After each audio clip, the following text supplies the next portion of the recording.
So along the last 3 sessions, we talked about the add auto wired annotation with actually and how it acts on top of the field or constructor or setter method injection points. And we talked about this satisfy word a lot, but we didn't define it, what we mean by satisfy. So definitely, if the IOC container wants to satisfy, a parameter inside a constructor or setter methods or the field itself, there must be at least one bean definition that its type is the same as the is the same with that parameter or is the descendant of that parameter, so that the IOC container could satisfy it. But and also when it has to auto wire some injection point that is required, and the required value parameter is true, is set as true. And if the IOC container fails to find the bean definition, it won't pass null value. It will actually throw an exception. It will fail with an exception. So, but actually there is another way for being satisfied as a parameter, by the IOC container.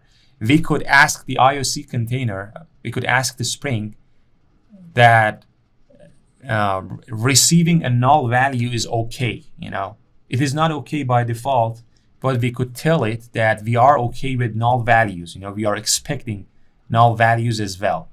Then, based on the injection point, actually, we would have different scenarios. So with constructor, let me first get rid of these auto wired here.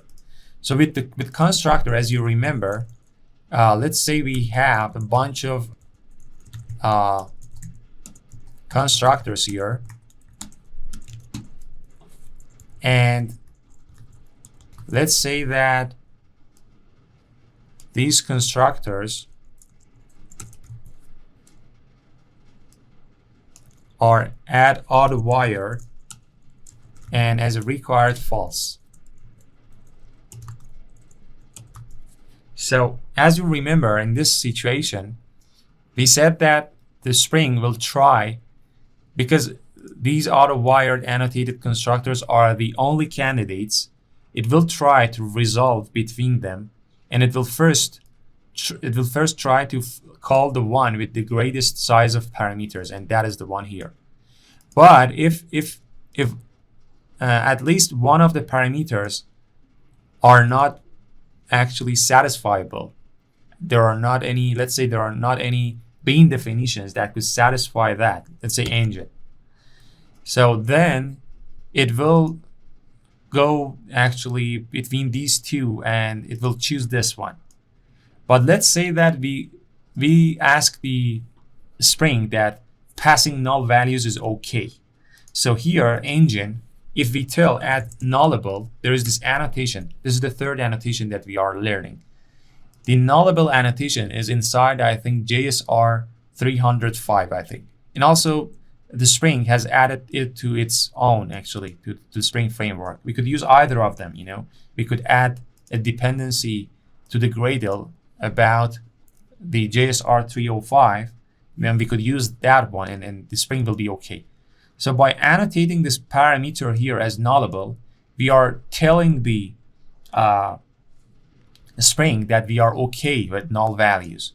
So now, because it will start from this one, because it has the greatest number of parameters, and because the gearbox has a bean definition and it is a component, and because the engine could be nullable, then it will call this one. Let me have it print here. So car is being instantiated with engine and gearbox.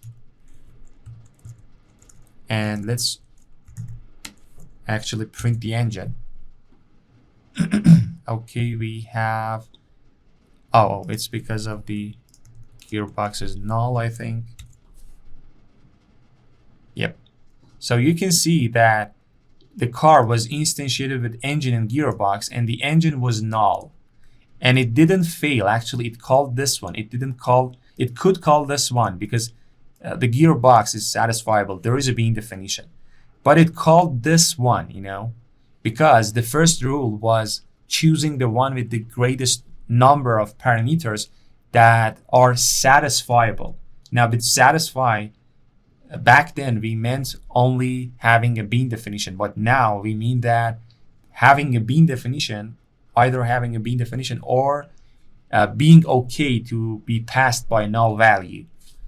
So it satisfies this with null value, and it satisfies the other parameter with the bean definition defined by the component.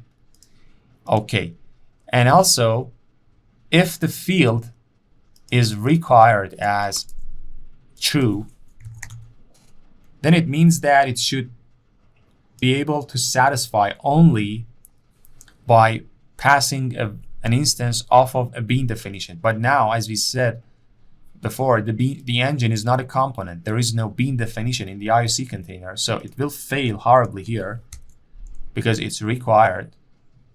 So it couldn't auto-wire the engine. But again, if we annotate it with nullable, again, we are telling the IOC container that we are okay with null value. Again, it passes a null value here. And also with the setter methods is the same actually. So if we have a setter method that is auto-wired, public void, give me, let's say, engine, okay, and it is auto-wired, and it is required as true, then it means that all the parameters should be satisfiable by bean definition. But if we make it as false, being required as false, then it will call it, because all its parameters are satisfied. Oh, we have to actually annotate it with nullable. Then this one is satisfied, and the gearbox will be also satisfied with the bean definition, and it will call it, So you can see that with the nullable annotation, the game changes actually a bit. We are telling the string that we are okay with null values. So one other option here, speaking of option, is actually using the optional contract of Java. Inside the Java, we have this optional interface. And instead of this nullable annotation, we could say that if you know about optional, the optional engine. So by this, we are saying that we are okay with null as well, So we could change it to optional here as well. And here, let's leave it as nullable. So using an optional value, there are a bunch of functions inside it. The get function will try to get the value. Let me first show you that it won't fail. Actually, it will work. So it is working. It is calling the constructor with engine and gearbox, and the engine is optional.empty. So it has passed the null value, not a null value, inside the optional, which is a wrapper. This optional interface is one of the interfaces defined in Java. I think in Java 8 or something. Let me see. Yeah, it is defined in Java 8.